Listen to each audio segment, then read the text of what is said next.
I once spent over 20 hours editing a simple gameplay video. I added cuts, transitions, effects, everything I thought a real YouTuber would do. I watched creators with millions of subscribers and thought I understood the formula. I thought, if I make my video look as good as theirs, people will definitely watch. So I spent days working on it, uploaded it, and waited. And then guess what happened? Not 100 views, not 10 views, literally 0 views. And honestly, that was the moment I instantly quit. But looking back, I don't think I quit because the video failed. I quit because I misunderstood how YouTube works. I thought effort automatically created results. I thought the amount of time I put into something would directly translate into the amount of success I would get back. And I think a lot of people think this way when they start. You spend hours making a video, imagining people watching it, imagining comments, imagining your channel finally growing. Then you upload it and nothing happens. And that's a terrible feeling because it makes you question if all the time you spent was wasted. And right, it is, because it was. I think one of the reasons we think this way is because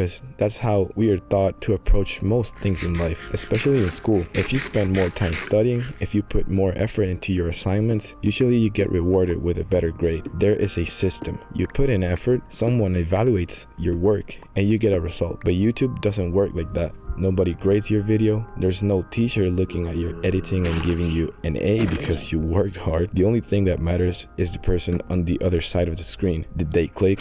Did they stay? Did they enjoy it? Did they feel like the video gave them something? And this was probably my biggest mistake. I was focusing on things that made me feel productive, but not necessarily things that made the video better. Editing for hours feels like progress. Adding effects feels like progress. It feels like you're putting in effort. Making something look professional feels like progress. But if the actual message is not interesting, if people cannot connect with you, all that extra work doesn't matter. YouTube doesn't reward the creator who worked the hardest. It rewards the creator who can make people care. And you know the best way to do this? It is to upload a lot of times and get good at it. And I want to make something clear. I am not saying effort doesn't matter. Effort does matter. But effort without direction can take you nowhere. There are thousands of videos on YouTube with simple editing that have millions of views. Sometimes it is literally just a person talking. No crazy effects, no complicated editing, just someone with an interesting idea, a good story, or a way of explaining something that makes people want to listen. Because editing can improve a message, but editing cannot create a message. It cannot replace personality. It cannot replace connection. So this time, my goal is not to spend as many hours as possible making every video perfect. My goal is to spend my time learning the things that actually matter, learning how to communicate better, learning how to tell better stories, learning how to make someone who doesn't know me care about what I have to say, even in my second language, which is this language. Because at the end of the day, YouTube is not just a platform. It's one person trying to connect with another person through a screen. And I think that is something I completely missed the first time I tried. And this was like 6 or 7 years ago. I think a lot of people, including myself, spent too much time trying to look like successful creators before understanding what made them successful in the first place. The cameras, the editing, the production quality, those things came later. First, you have to learn how to communicate. So that's what I'm focusing on right now. Not making the most impressive video, but making a video that actually means something to someone watching it. And hopefully, with every video I make, I get a little closer to understanding that.